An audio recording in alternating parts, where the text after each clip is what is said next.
Sean bienvenidos a este rincón reservado a la magia y las artes adivinatorias. Son muchos los métodos y muy variadas las herramientas para acceder a la información kármica.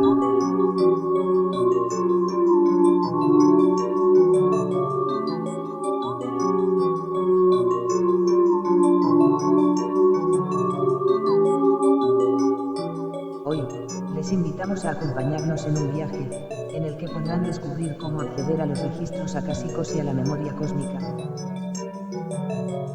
Mediante los naipes del tarot, las runas o la interpretación de los sueños. Deseamos que esta guía práctica les sea de utilidad y que hagan un buen uso de ella.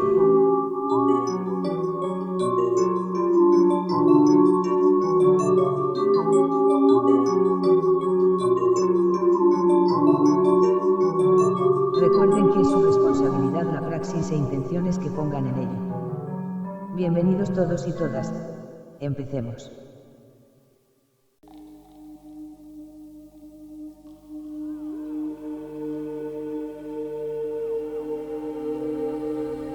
Historia del tarot.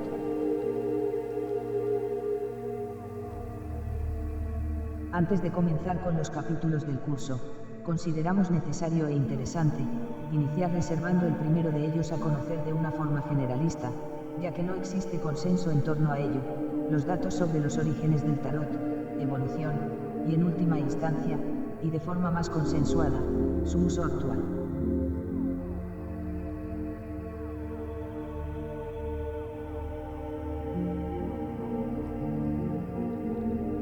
Todos y todas, en alguna ocasión, si no lo hemos hecho, hemos tenido intención de consultar nuestro futuro, hemos sentido el deseo de conocer el motivo de las situaciones presentes o simplemente por mera curiosidad. La cuestión es que recurrir a los oráculos o videntes es un hecho que se sucede de forma continuada desde hace siglos, en algunos casos con mayor acierto que en otros.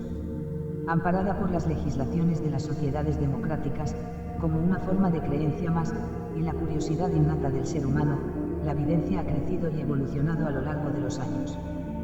Fuentes y medios de adivinación han existido desde que el hombre tiene consciencia de ello, y de los métodos para acceder a los registros acásicos e información kármica. Cartas, runas, péndulos, astrología, la ouija, la quiromancia, la interpretación de los sueños, etc. Indistintamente a la vía empleada, si en algo coinciden los expertos, es en que para los clarividentes la herramienta puede acabar resultando cualquier elemento que se preste a ello, dando pie al empleo de técnicas tan singulares e inusuales como la lectura a través del agua, las bolas de cristal, los pozos del café, examen de las entrañas de los animales, lanzamiento de dados o pequeñas ramitas, la dirección del humo del incienso, el canto de los pájaros, etc. Os facilitamos una relación de técnicas, por si consideráis interesante consultar su empleo y área de trabajo. Axinomancia, cartomancia, runomancia, ovomancia, acromancia, alfitomancia, anulomancia, bibliomancia, critomancia, giromancia, lampadomancia, onolignomancia, rapsodomancia, silomancia, grafomancia, botanomancia, cleromancia, mesomancia, rhabdomancia, catoptromancia, enomancia, geromancia, holomancia, dactilomancia, cleidomancia.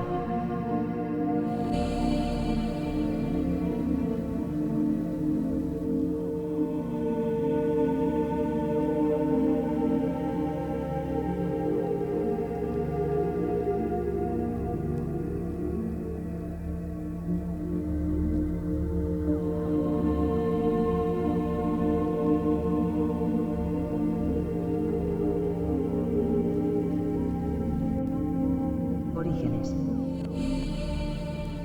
Varias versiones de la historia coinciden en que el origen del tarot se remonta a las primeras décadas del siglo XIII. Según los escritos, los mercaderes del Mediterráneo fueron los que propiciaron su extensión, mediante las largas y vastas travesías que recorrían la ruta de la seda por China, Persia y África. Entre sus mercancías incluían el mamluk, el primer mazo de cartas conocido en Occidente, de origen islámico y compuesto de 4 palos o familias. Esta creencia choca directamente con las semejanzas que apuntan los estudiosos, que existen entre el tarot y los primeros juegos e ídolos orientales. No obstante, y de forma paralela a las dos afirmaciones anteriores, circulan otras teorías que localizan su cuna en otros lugares, como el de las excavaciones de principios del siglo XX en el pozo del castillo Sforza, en Milán, donde se descubrieron cartas del siglo XV, que remitían claramente a los naipes marselleses y ello contribuyó a la creencia de que ese era su verdadero origen. Otras, que derivan de la proliferación de sectas ocultistas y logias secretas, en el París del siglo XVIII, dando lugar a la focalización de su nacimiento en el antiguo Egipto, asegurando que en realidad el tarot es el verdadero libro sagrado del dios Taat, llegando a identificarse algunos arcanos en el estudio de los jeroglíficos.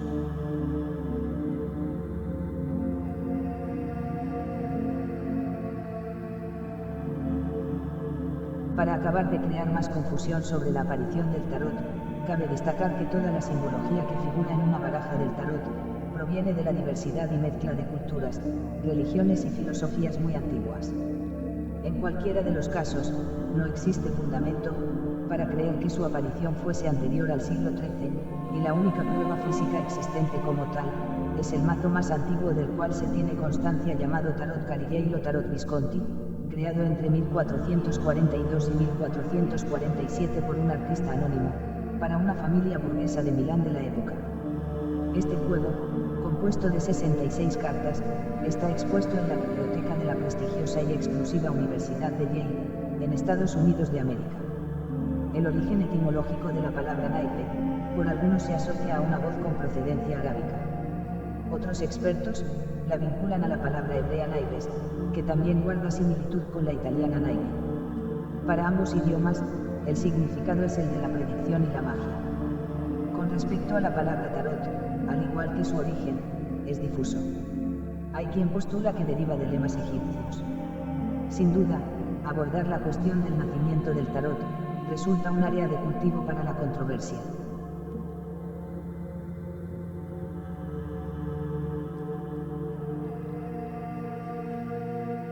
Historia y evolución. El más célebre tarólogo, Alejandro Jodorowsky, apunta que en las cartas del tarot se advierten claramente símbolos de varias religiones, tales como la judía, musulmana o la cristiana, y sostiene que ello se debe a la intencionalidad de los sabios de estas religiones a preservar los secretos sagrados. Con el paso del tiempo emergieron analogías entre el tarot y la cábala o la astrología, además de otras tantas ideologías y corrientes menos populares. Como parte de su evolución y usos, sus diseños también han sufrido las influencias filosóficas, políticas, religiosas y económicas de cada época, incorporando en ellos desde los anteriormente mencionados símbolos cristianos, judíos y egipcios, a toda la metamorfosis visible en la producción de los años posteriores.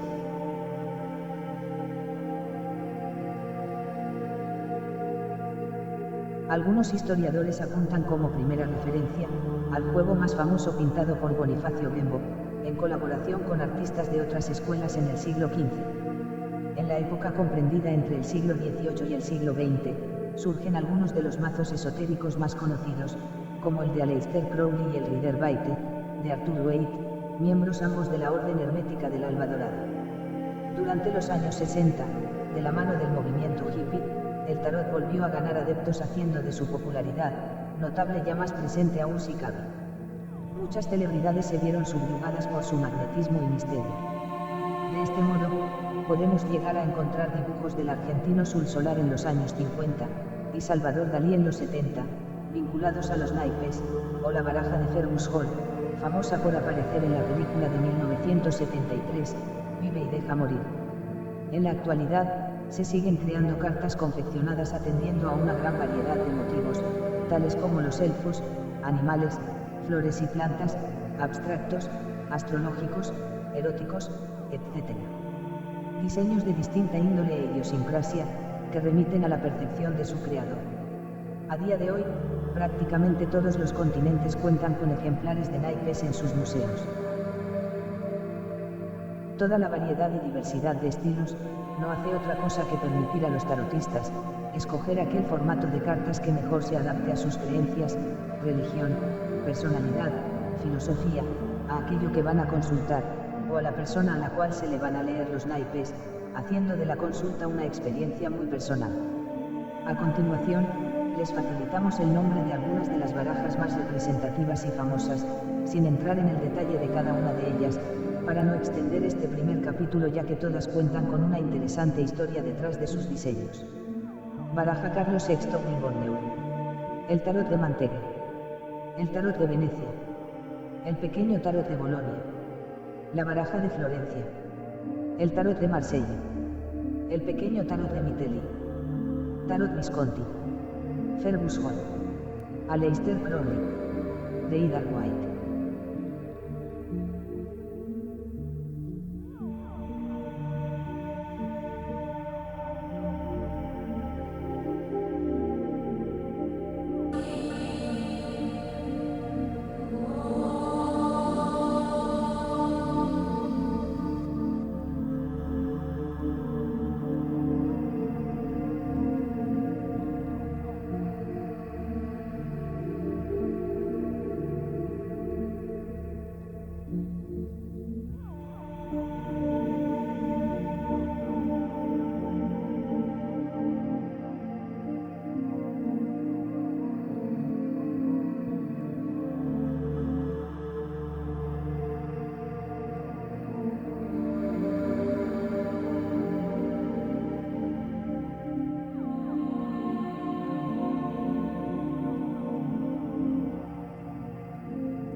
El uso masivo de este medio de adivinación no dejó indiferente y sin afección a los estratos de carácter científico, siendo la psicología, la antropología, la sociología y la historia, entre otras disciplinas, quienes adoptaron su estudio como un material más de investigación.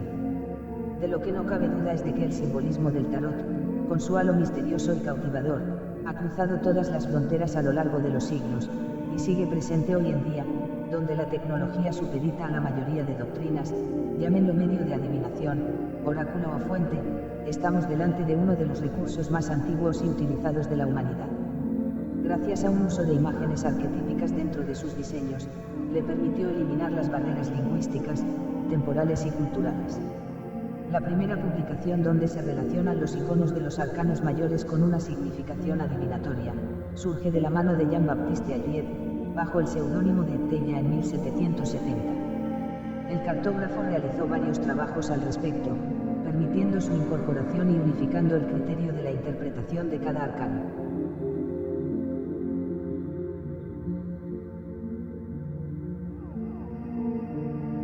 Los arcanos mayores.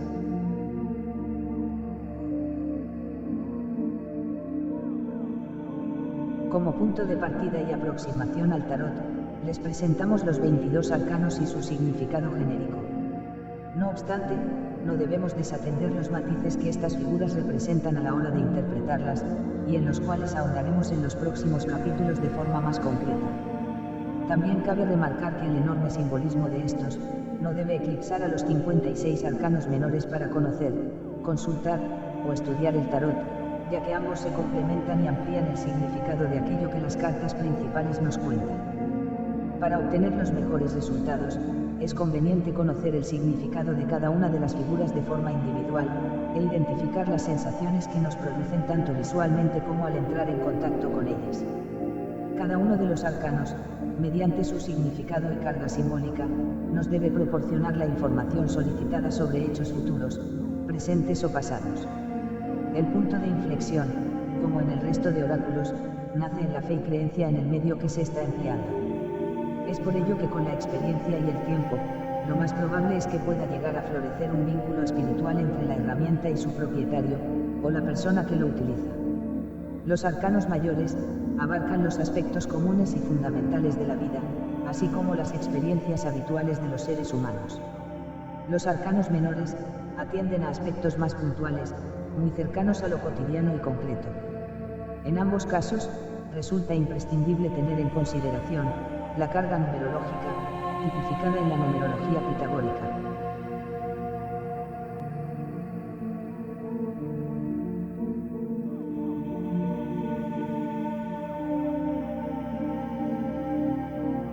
Grandes rasgos de los arcanos mayores.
Los arcanos del amor.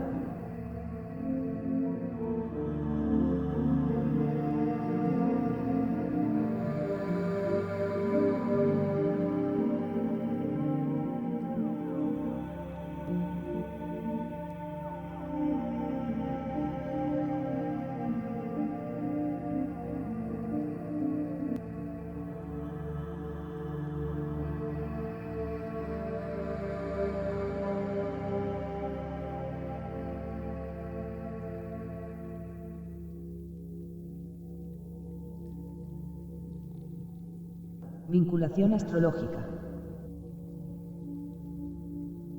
Observando la combinación, la posición y el orden de aparición de las cartas, junto con la carga numerológica, podremos desencriptar con cuánta fuerza cuenta el mensaje que responde a la pregunta realizada. Cabe destacar, pese al desconocimiento general de este dato, que los arcanos también están íntimamente ligados a la astrología mediante los signos del zodiaco.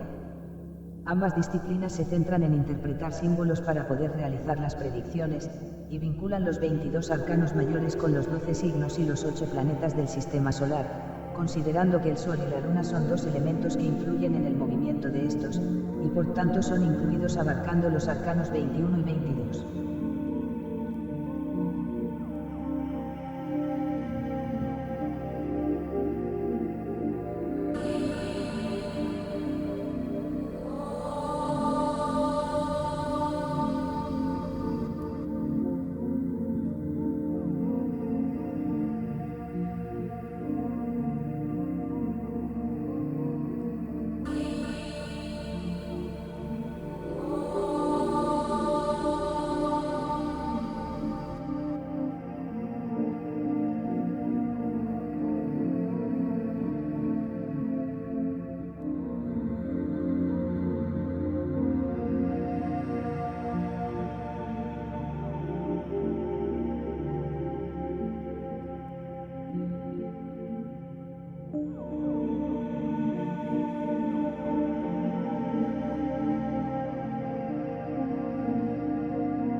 Arcanos menores se dividen en 4 palos diferenciados, los cuales se identifican a su vez con los signos de la astrología, vinculados a los 4 elementos: fuego, tierra, aire y agua. Aries, el emperador, líder por naturaleza dispuesto a asumir las responsabilidades por sus acciones, sensibilidad no demostrada, extrema competitividad, impulsividad e imprudencia, enfoque errado en los objetivos. Tauro, el sumo sacerdote, materialismo, búsqueda del equilibrio con lo espiritual, ideas estáticas, dotes para la comunicación y el liderazgo. Géminis, los enamorados, representan la dualidad de una personalidad cambiante. Cáncer, la luna, sensibilidad. Leo, la fuerza, control de la fuerza y los instintos. Virgo, el ermitaño, representan el retraimiento y encuentro de respuestas internas, minuciosos. Libra, la justicia, regidos por Venus, diosa del placer, el amor y la belleza, intelectualidad. Escorpio, la muerte, miedo a los cambios, trabajador inagotable. Sagitario, la templanza, relacionado con todo lo espiritual y los viajes. Capricornio, la muerte, personalidad con seguridad imponente pero vinculada al fatalismo. Acuario, la estrella, innovación, defensa de las causas nobles. Piscis, el colgado, sacrificio por amor.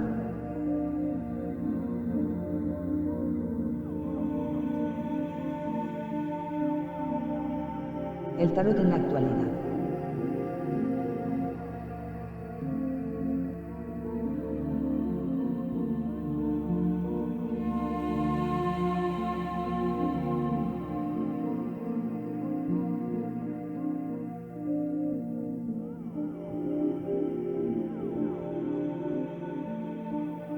El amor, los negocios, la duda, la familia o la salud, son temas recurrentes de consulta que no entienden de épocas ni modas.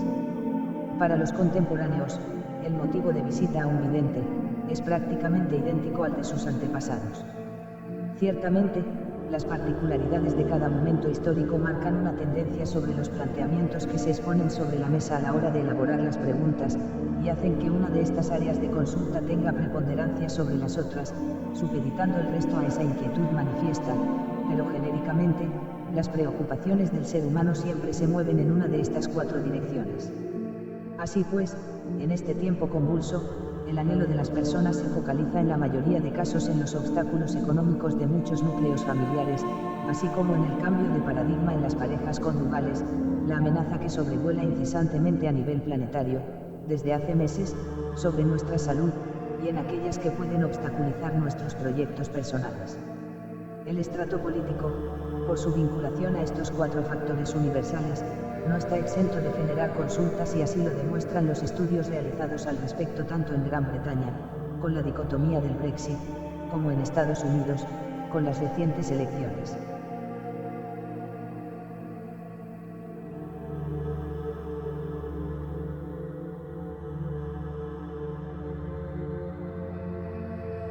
En este sentido, en la era de la digitalización, el tarot sigue ejerciendo su función cada día con más relevancia y notoriedad si cabe. En su afán de supervivencia, se ha adaptado, transformado e incorporado las nuevas tecnologías en su devenir hacia la perennidad dentro de la historia de la humanidad y de las artes adivinatorias.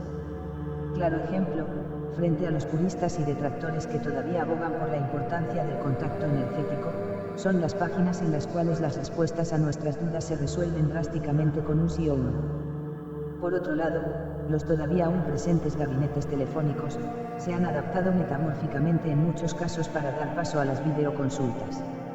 No obstante, para nuestra tranquilidad, la consulta al uso y de toda la vida sigue existiendo, aunque casi de forma clandestina y vetada, en los domicilios de muchas personas que ofrecen su servicio a módicos precios o incluso a demanda de la voluntad, utilizando el boca a boca de forma propagandística. Un indicativo indiscutible de la modernidad, rejuvenecimiento y salud del tarot, lo podemos encontrar en la inversión de algunas grandes multinacionales que, de forma claramente antagónica, abogan por plataformas y aplicaciones que promueven el uso de este arte de adivinación ancestral. Paralelamente, diseñadores de alta costura también han escogido como motivo principal de alguna de sus colecciones las cartas del tarot y toda su simbología.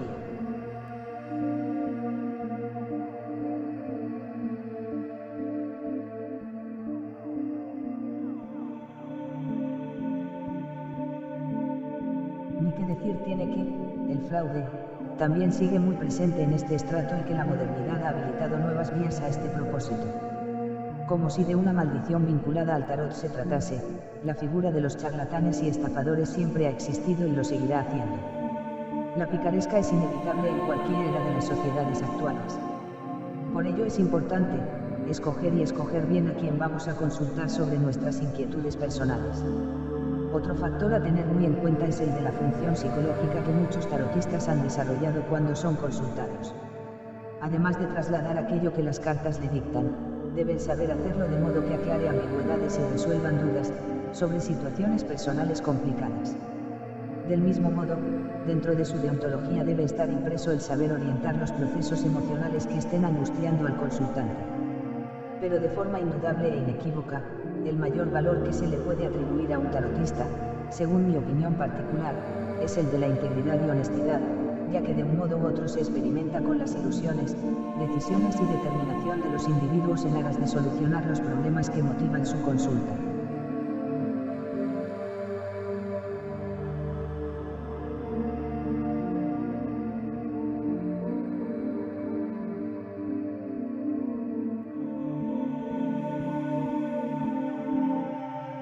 En el próximo capítulo, les presentaremos en toda la extensión de su interpretación, la primera carta del tarot, el mago. Confiamos en que el episodio sea de su agrado y tenga un carácter, a la par que didáctico, pragmático para todos los seguidores del canal. Les esperamos.